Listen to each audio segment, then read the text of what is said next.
Before we start, I want to start with a nice short story. A businessman went to a vacation in a great island. He saw a fisherman with his own boat, small boat, and he was fishing and selling the fish, and he was very happy and content with what he's making. So the businessman mindset kicked in, and he told him, you know, if you make more marketing, you can earn more, and then you can have a better boat, a fishing boat. And then you can make more money, and you can even export the fish to other countries who don't have sea, and you can easily grow, and then you can have someone running your business. And then the guy asked him, and what else afterwards? He said, so you can enjoy it and retire and go to a beach and relax. He said, I'm doing this now. So it's a different mindset. The businessman has a mindset, and that guy has a different mindset. But the fisherman has a simple mindset. And this is what we are called to do. That's my point of view. You can interrupt me at any moment if you have questions. We will go through, most of them are biblical principles. At the end, I have an Excel file to see in a practical way how can we monitor our finances. If you need it, I can provide it. I can tailor it for some people to add stuff or to take out stuff. So we'll go to the biblical principles. All of them are biblical principles, and most of the presentation is referring to the Bible. We have our own views about stuff, but it's very important to go back and see what the Bible is really saying. We will talk about stewardship. That's, I hope not much people can. I want to know that what is your background? Why are you authority to speak of this subject today? Two things. First, Matt asked me to do so. So you can ask that question to Matt. So answer your question, our financial controller. Okay. So that's part of my daily business. And for the church or for your own business? No, for a corporate, for a company. Okay. So yeah, this is what I do for them. So that's a good question. So talk about stewardship. That's counsel, honesty, giving, savings, investment, wealth, and lifestyle.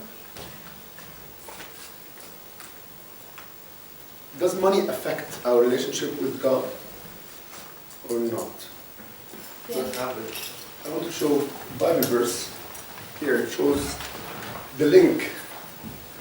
If you are untrustworthy about worldly wealth, the wealth or the money that God gave us, so these are worldly stuff, who will trust you with the true riches of heaven? So there is a link between the money that God gave us and how we use it and how it opened the riches of heaven. So the more we are honest how we are treating the money that God is giving us, opens also riches of heaven. But the riches of heaven here is not materialistic stuff. Here it's referring to, I would say, gifts and spiritual stuff. So there is a link. If we are trustworthy of the worldly stuff, God will give us the spiritual stuff because He will trust us. He will look down and He will, like what He did with Jacob. He looked at him and He said, he is a faithful man. So God gave him more, not just more money, but He gave him more gifts.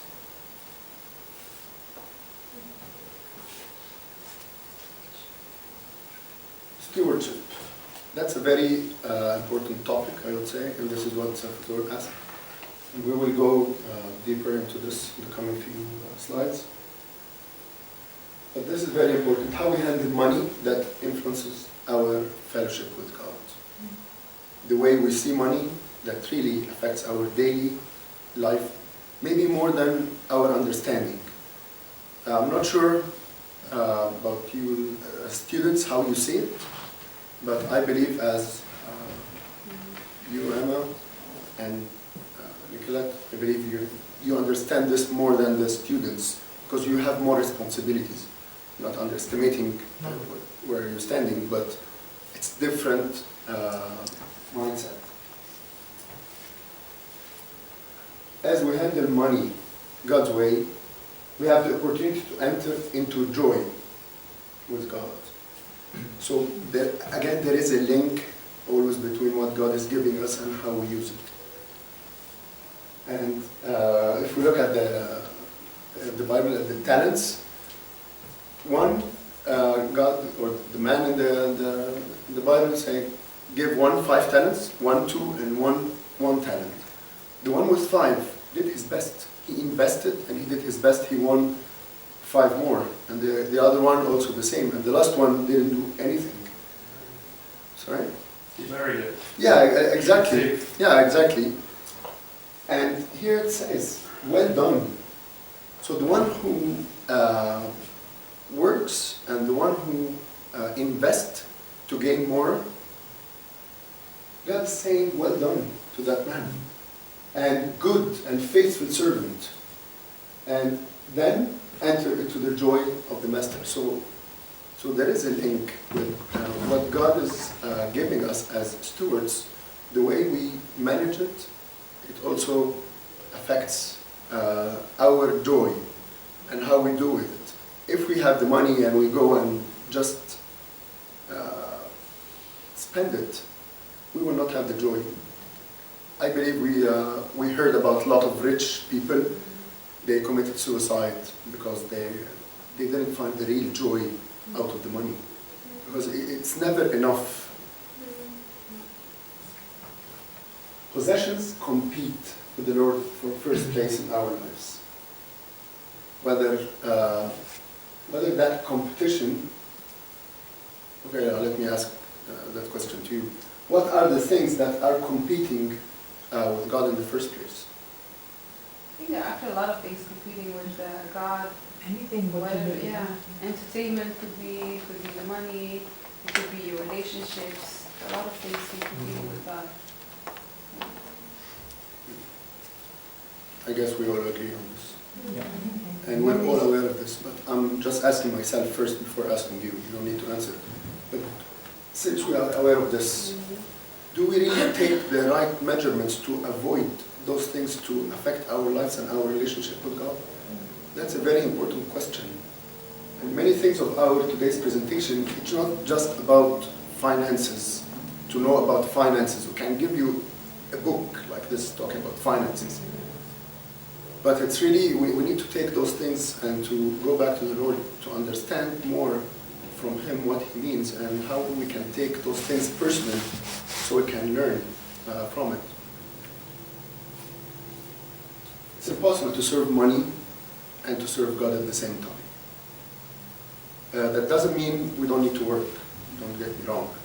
But to serve money, that's our goal, that's our primary focus.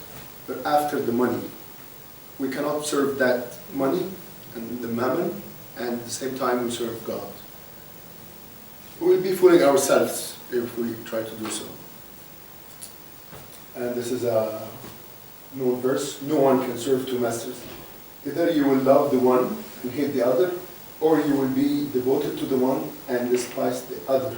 You cannot serve God, you cannot serve both God and money. That's very deep, I would say. And yeah, if I reflect this to my life, many times I was after the money more than God. It's not just a day or a month, but it could be years. And I know people, they wasted their life just seeking money and seeking success. Ask wise people, ask the old man, if you know old people, ask them about the wisdom of money and listen to them. Or maybe you can find a lot of wisdoms in Proverbs, and we will go through this later.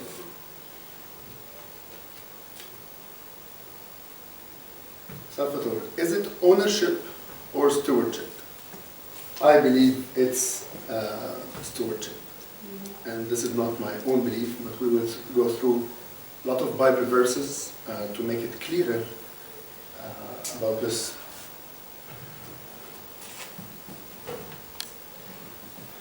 God created all things in 6 days.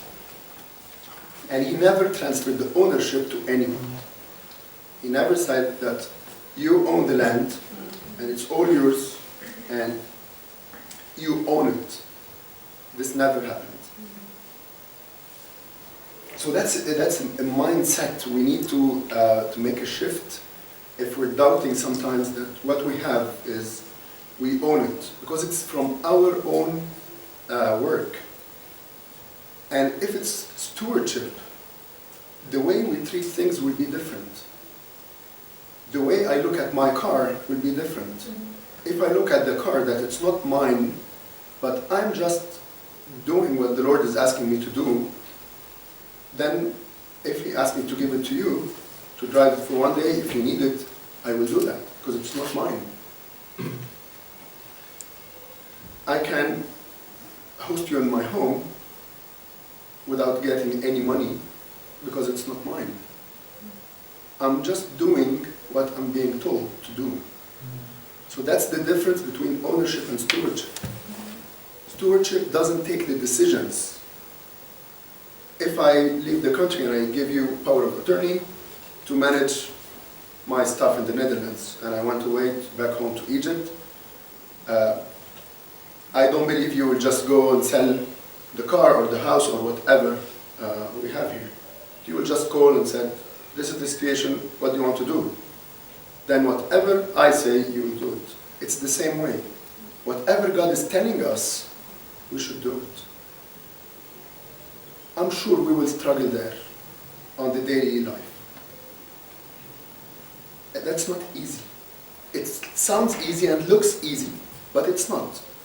We will face challenges, but this is where God wants to take us from one glory to another. He wants to purify us from the earthly stuff. He wants us to be more free, just free. Not just to serve Him, but to be free, without any weight on our shoulders.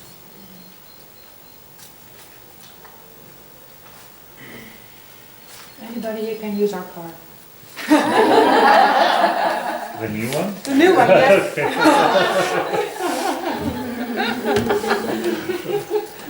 I don't own it. That's true. That's in Corinthians 1:29-12. Both riches and honor come from you, and you rule over all. In your hand are power and might, and in your hand it is to make great and to give strength to all. To the Lord your God belong the heavens, even the highest heavens, the earth, and everything in it. So He owns everything in it. The earth is the Lord's and everything in it. For every beast of the forest is mine, and the cattle upon 1,000 hills. Everything is His. He owns everything. He owns us. He owns the whole universe, because He is the creator, and He's the only one who has the right to give ownership or stewardship.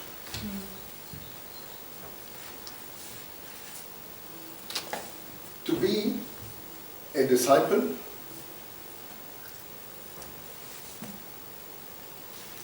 we need to give up everything.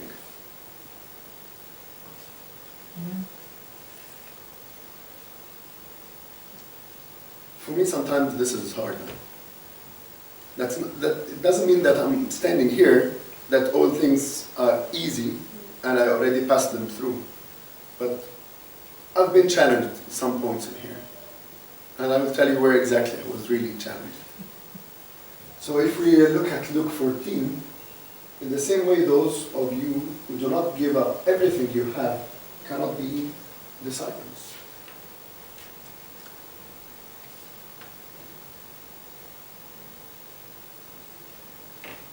Faithfulness is a key word in how to be stewards. And this is what the verse here is saying in Corinthians first. Moreover, it's required in stewards that a man be found faithful. Mm-hmm. And this is, if we go back to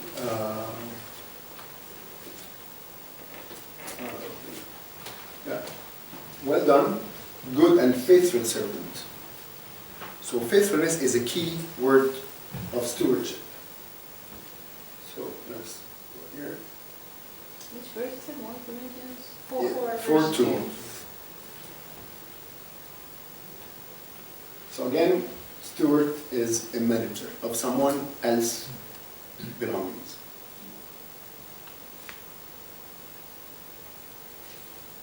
Yeah, and our responsibility is to be faithful of what God is doing, is giving us. And this is what we will get at the end. If we are faithful, God will say, well done. And if we are faithful, again, if you are untrustworthy about worldly wealth, who will trust you with the true riches of heavens? So it's the same thing. It's about faithfulness. So that's a very important part of being a steward. So we need to remember that word. We need to be also faithful. important, the last part is, regardless of how much is entrusted us. Because sometimes people say, okay, Yeah. I don't have much, so I cannot do much. But regardless how much you have, you should be faithful in that. Yeah, 5 talents, 2 talents, 1 talent. Also have the example of the widow who gives whatever she Yeah. has. Yeah, exactly. Yeah, exactly. She gave all what she has. That's an important topic, and I hope it's not too late. But it's never too late. We have way outs. You don't need to answer, but if anyone in that here, you can ask questions freely if you want to know. The debt is any money that we owe someone, whether the bank or parents, friends, education loan, personal loan, car loan, mortgage, any kind of debt. Not all debts are bad debts, so just keep that for now. We will go through it. And as mentioned here, the scripture doesn't say that debt is a sin, but it discourages us to use the debt. And Romans 13:8, keep out of debt and owe no man anything. So that's the general principle. But in those days, I believe we need to be wise enough how to do it, and when to take debts, and how to take debts, and when not to tolerate debts. And if we're in debts, we need to get out of real debts. But debt is any money you owe any person.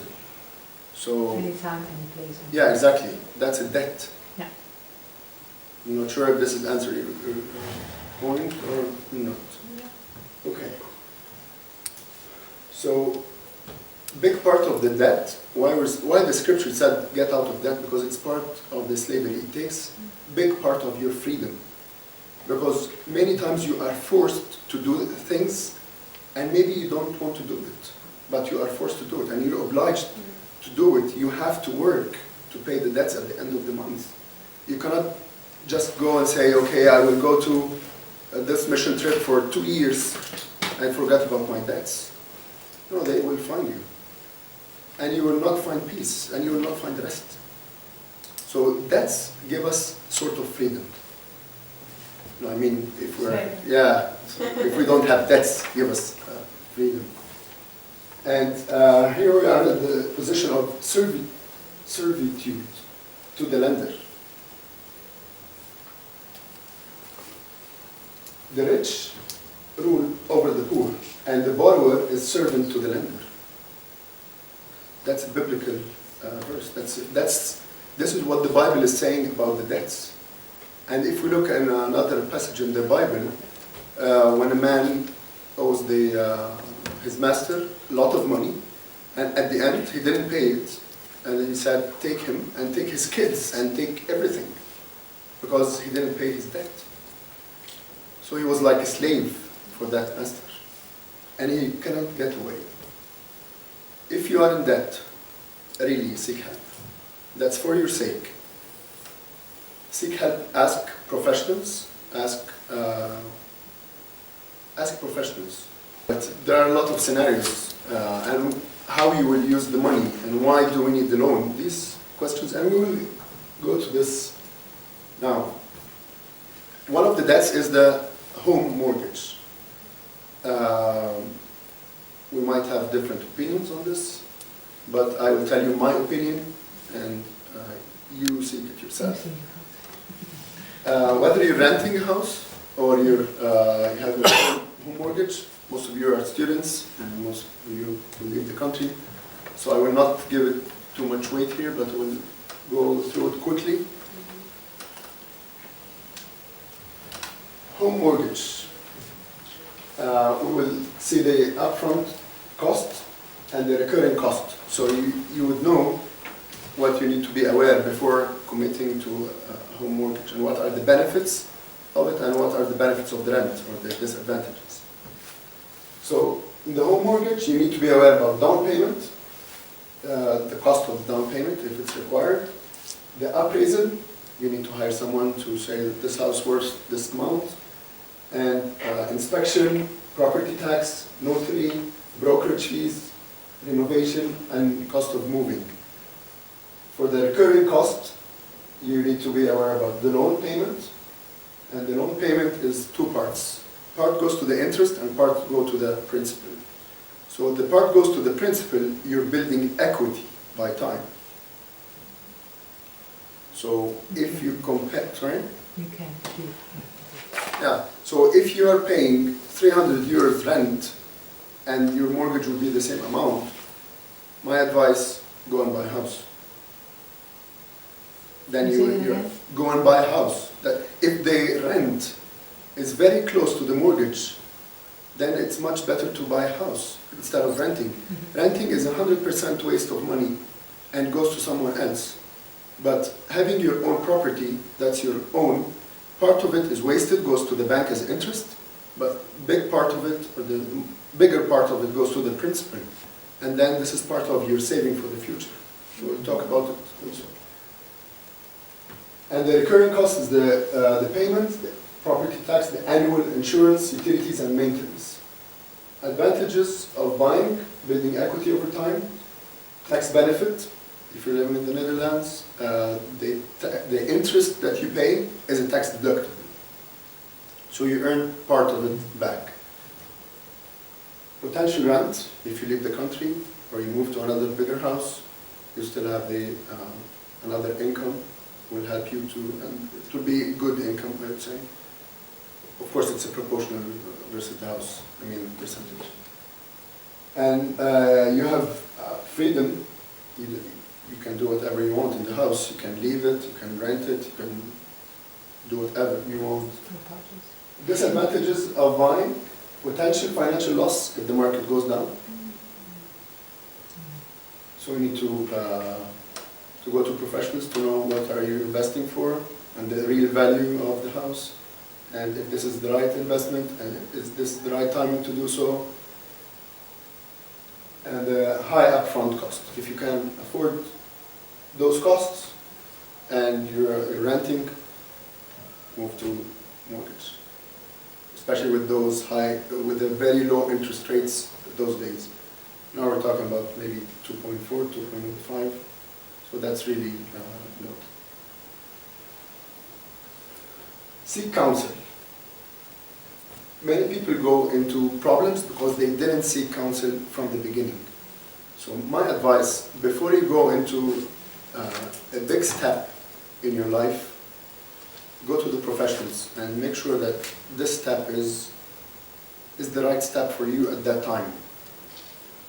Instead of asking after 4 or 5 years when you're in real debt or you have an issue or you have a problem, it's like the marriage. We've been to a marriage counsel before we get married. We could have waited 5, 10 years until we have a problem, and then we will try to fix the past. But it's wiser to start before we go for the investment or before taking a big step in our lives, to ask the people, not just any people, but people that we trust. Fools think their own way is right, but the wise listen to others. That's the biblical wisdom. It's Proverbs 12:15. Yeah. And the heart of a man plans his way, but the Lord establishes his steps. In life, we will have many topics. I believe since you are part of the finance seminar, so you're interested in anything related to the finance.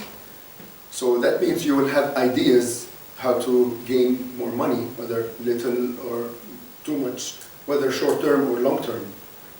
But from my experience, I had so many ideas that pops into my mind, but by time, some of them fades away and some of them, they stay. And my prayer always is this verse: the heart of man plans his way. You have your own plans, but what's really from God will remain. What keeps us from seeking counsel? Two things: pride and stubbornness. Pride because we believe that we know everything. We know that in my position, I believe, okay, I know very well, I don't need to ask professionals. So that's pride. If I think this way, I need to have a mind shift. I need to know that I don't know everything in the whole world.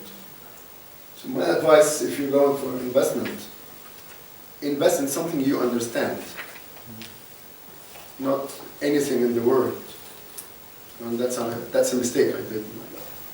A lot of times we don't want to go to people.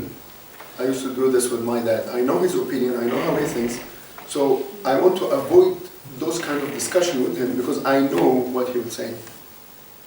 So I didn't seek his advice many times because I know he would say no.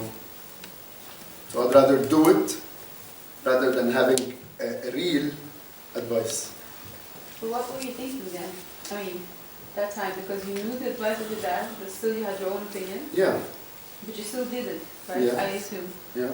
So what was your pride? You were still... No, he was saying he was doing his role as a dad or as a counselor, Yeah. but I didn't want to listen. But because you thought he wasn't right, or? No, that's his opinion. Ah, okay. I was not ready to receive his advice. Mm-hmm. And I believe we do the same with God many times. Maybe not about the finances, but in other things in life, we do not want to go to him because he will say no.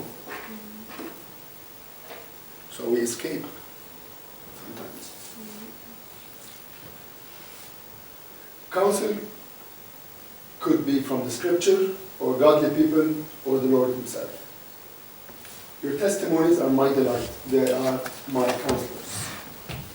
So that's coming from the scripture. Counsel from godly people. Your commands are always with me and make me wiser than my enemies. I have more insight than all my teachers, for I meditate on your statutes. From the Lord himself, for to us as child is born, to us a son is given, and the government will be on his shoulders, and he will be called Wonderful Counselor. He is the counselor. He has the best advices. People will tell us from their own experiences, from their own wisdom, but God has a different wisdom. So the best counselor is God himself, because he knows what we're passing through, and he knows where we're going, and he knows he has a will for our lives. So he's the best. It's good to ask people, but it's also good not to do whatever they're saying. Take it upon the Lord and ask him again. Don't just do whatever they tell you. Honesty. Two of the 10 commandments are related to honesty. First one, you shall not steal. The other one, you shall not give false testimony against your neighbors. So these two are related to honesty. And that is related to finances indirectly. So we're moving from one topic to another. So just, can you follow? Is it too fast, too slow? Okay. Okay, good. Okay. And those two commandments are very much related how to love God from our hearts, souls, and minds. I cannot love God from all of my mind, and I'm not honest. I cannot love Him from all of my soul, and I'm not really faithful at work. If we go back to the stewardship part, when I work for the company I work for, the owner is Egyptian. If I have the mentality that I'm not working for that owner, but I'm working for God as a steward, that's a totally different perspective for me. That Egyptian owner, he does own the company on the paper, but he really doesn't own it. He's also a steward. So I'm a steward as a steward for the owner. This gave me the last few weeks when I was meditating on this part at stewardship that my mind has been shifted. I started to look at my work differently. I started to see that the company I'm working for, I need to be honest. And I need to do whatever God wants me to do. Not the boss. We should respect their opinion. But in some areas, in some parts, we need to stand as sons and daughters, as stewards in the company and say yes or no. We do it the stewardship way, not the employee way. Maybe we need to really think about this deeper, about stewardship. Today is all about stewardship. If you remember one word from today's session, stewardship. It was the employee way, I think you just told when I was out. Yeah. So the stewardship way, that's the good way, and the employee way. Yeah, it depends if I work at a company with a stewardship mentality. Yeah. I will work as steward as I'm working for God. I'm not working for the company. Yes, I'm working in the company, but I'm working for God. I'm being a faithful steward in my position. How to escape the temptation of dishonesty? Stay away from dishonest people. Sometimes it's really hard, but spare yourself a lot of time and negative energy and dishonesty by staying away from the dishonest people. Bad company corrupts good character. I realized recently that one of my colleagues I spent time with, that I should be away from him as much as possible. Because bad company corrupts good character.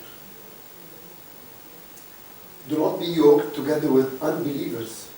For what do righteousness and wickedness have in common? Or what fellowship can light have with darkness?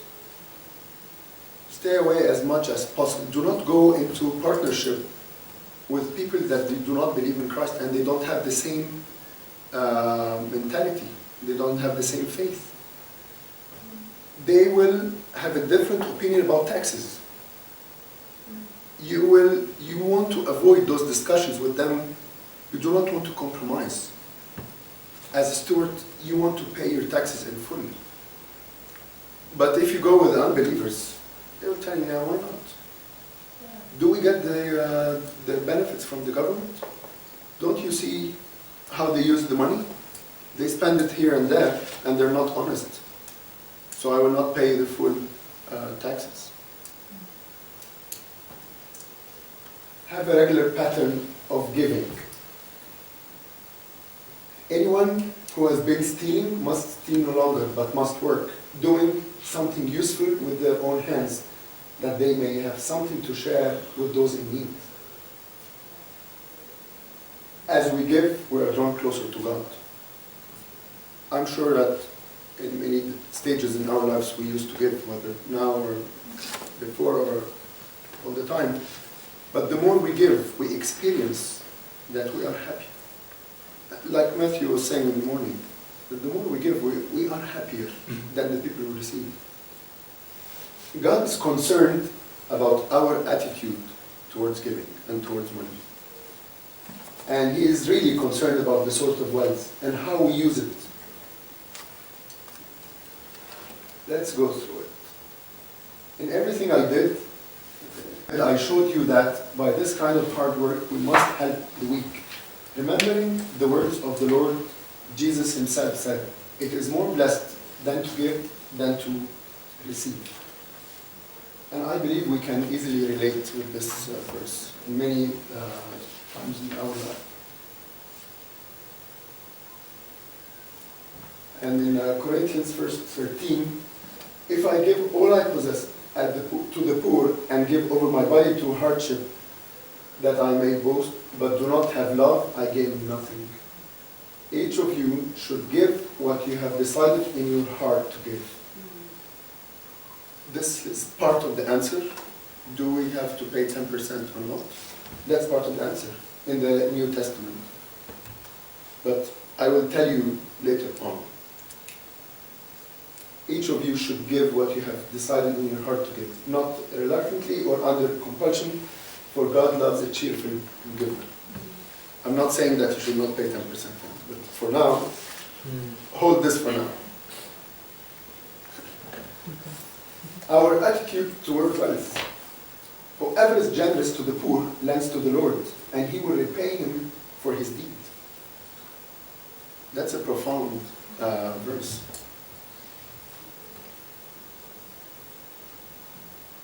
That's a deep one. The love of money is the root of all evil. So God is really concerned about our love to the money. He's not concerned about the money, because he is the source of wealth.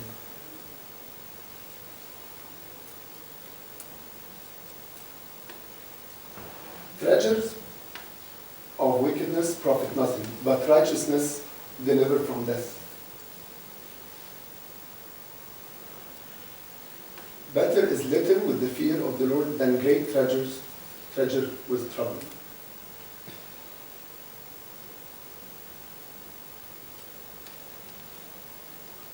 Better a little with righteousness than much gain with injustice. So God he cares about the sort of wealth, how we gain our money. We gain it, do we work honestly and we really get rewarded from that, or we have our own ways, wicked ways? How we use the money that God gave us. Each of you should give what you have decided on your heart to give, not reluctantly. Again, same verse. But a cheerful giver. Give back to the Lord. Give, and it will be given to you. The more we give, honestly, God, I know that I'm keep on repeating this, but this is a key word for giving. The more we give, honestly, God will give us back. It doesn't have to be now, or when I need it, or when I want it, but he will provide it when I need it. Or when I'm ready. Because if God gives me the money in a wrong timing, that's not for my benefit. So for my sake, he holds that to us for his wisdom. Because he gave us his son.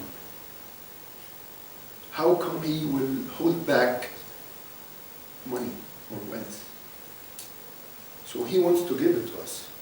And that doesn't mean that everyone will be rich. Because we have verses saying, give to the poor. So if everyone will be rich, then we'll not have any poor people.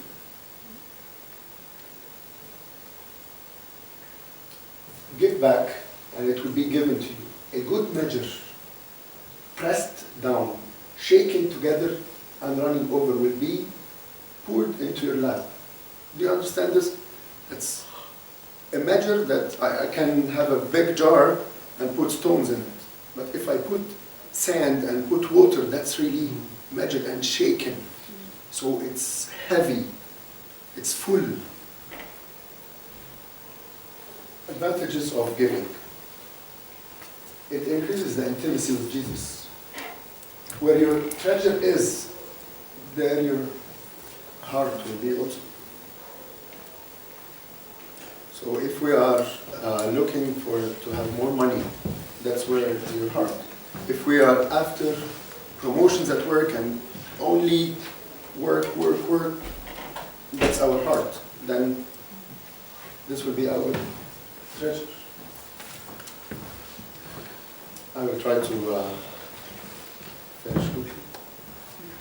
One of the advantages, increase in heaven, but store up for yourself treasures in heaven. This is where the real treasures are. Not here, because when we die, we will not take anything with us. So make sure that we put treasures in heaven. Also, there is an increase on earth. Remember this, whoever sows sparingly will also reap sparingly, and whoever sows generously will also reap generously. A generous man will prosper. He who refreshes others will himself be refreshed as well. Going back to the tithes, God asked to pay 10%. That's in the Old Testament, in Malachi. Should a person rob God? But you are robbing me. You ask, how have we robbed you? You have robbed me in your offerings and the tenth of your crops. So it's clear in the Old Testament. And here it says that bring 1/10 of your income into the storehouse so that there may be food in my house. Test me in this way, says the Lord. See if I won't open windows of heaven for you and flood you with blessings. So there is a huge blessing behind giving to God. Can you imagine when God says that, when He will open the treasures of heaven over us? That's beyond our imagination. In the New Testament, teaches that we are to give in proportion to the material that we have. So the poor widow, she put 100% of her savings, though it was too little. So it's a proportional. If I make 1 million every month and I pay 10,000, that's too much, but it's nothing versus the income. How much should we give? I believe we consider 10% at least, which is from the Old Testament, because when Jesus came, He said, I didn't come to destroy and to cancel the law from the Old Testament. So I would say take the 10% as a base. And according to your income and according to your needs, you can pay more.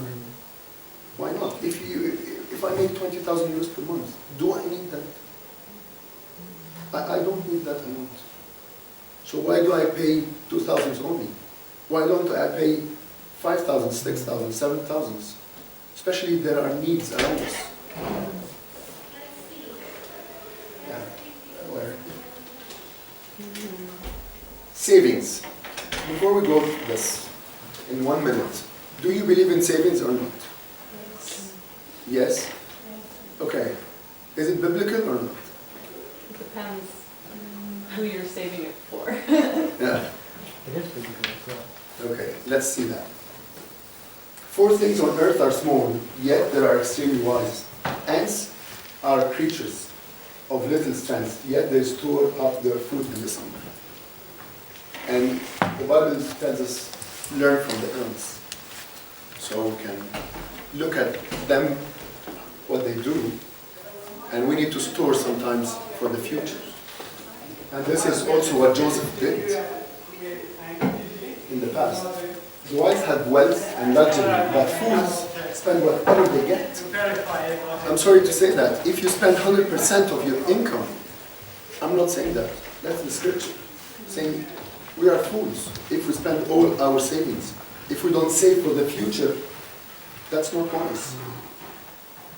The wise have wealth and luxury, but fools spend whatever they get. Make sure that you spend, that you save part of your income. If you are having a very low income and you barely live, I don't expect you will save from this, but at least you should have that mindset. Even if you cannot do it today, you might be able to do it tomorrow. Rules of savings. Give before savings. So as soon as you get your income, make sure that you keep it aside. Honor the Lord from your wealth and the first of all your produce. So your barns will be filled with plenty and your vats will overflow with new wine. Save regularly. Good planning and hard work lead to prosperity, but hasty shortcuts lead to poverty. So make sure that you plan for your future. Make wise plans. Pray about them. Ask God to show you what to do. How do you plan for your future? How do you plan for your kids? How do you plan for your savings? How do you plan for your investments? Do I buy a house or the stock market? So God will help us to make a proper plan according to His will for every one of us. How much we should save? I would say Joseph used to save 20% of their crops. So let Pharaoh appoint commissioners over the land to take a fifth over the harvest of Egypt during the 7 years of abundance. So he was a wise man. Let's learn from the wise people as long as we can. If we cannot go to that level, that doesn't mean that let's neglect it. Let's put it there and challenge us. Let's say this is our aim, but we cannot reach it at the moment. But do not say, I'll put it aside. Sometimes things are challenging. Money is not evil, but the love of money is the evil. Jesus called the rich man a fool because he saved all of his goods. He stored them up and for his own, and he didn't do the right balance to give to the people. God was not angry because he was wealthy, but his attitude was not according to God's own heart. We have a lot of wealthy examples in the Bible. We have Jacob, we have John, and we have Abraham, we have Joseph, we have Daniel. We have a lot of people wealthy. The goals of investment to provide for the family and children. Believe it or not, these are biblical verses. That the wise man inherit his grandchildren. A good man leaves an inheritance to his children's children. The blessing of the Lord brings wealth, and He adds no trouble to it. So if God gives us money, He will not send trouble with it. That's a tricky one. Avoid get rich quickly. I fell 2 times in that part. Because I wanted to make money quickly. A faithful man will be richly blessed, but one eager to get rich will not go unpunished. We will fall in our temptations. That's the issue. So we need to be aware not to get rich quickly. Those who want to get rich fall into temptation and a trap and into many foolish and harmful desires that plunge people into ruin and destruction. I think it ties in with the stewardship principle because Yes. as you Exactly. grow in stewardship, you Yeah. also grow maybe in the amount you have or how much God entrusts you. Yeah. Actually. Do not wear yourself out to get rich. Do not trust your own cleverness.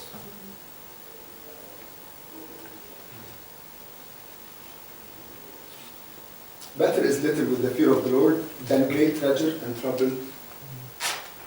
And he said to them, watch out, be on your guard against all kinds of greed.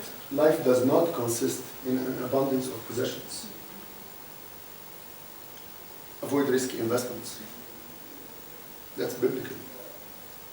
I have seen a great evil under the sun, wealth hoarded to the harm of its owner, or wealth lost through some misfortune, so that when he has a son, there is nothing left for him.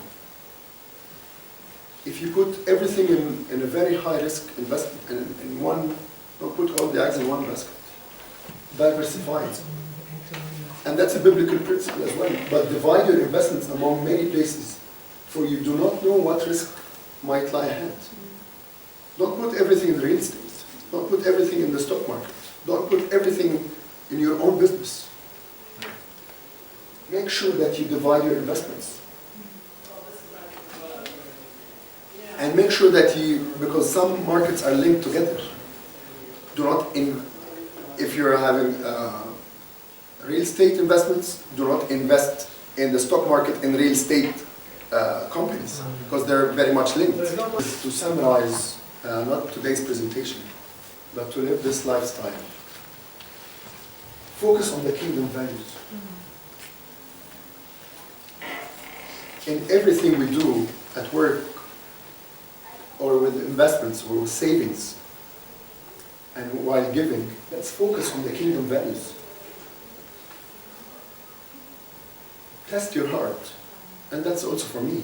We need to test our hearts when we give, when we save. Let's learn to be content with what we have.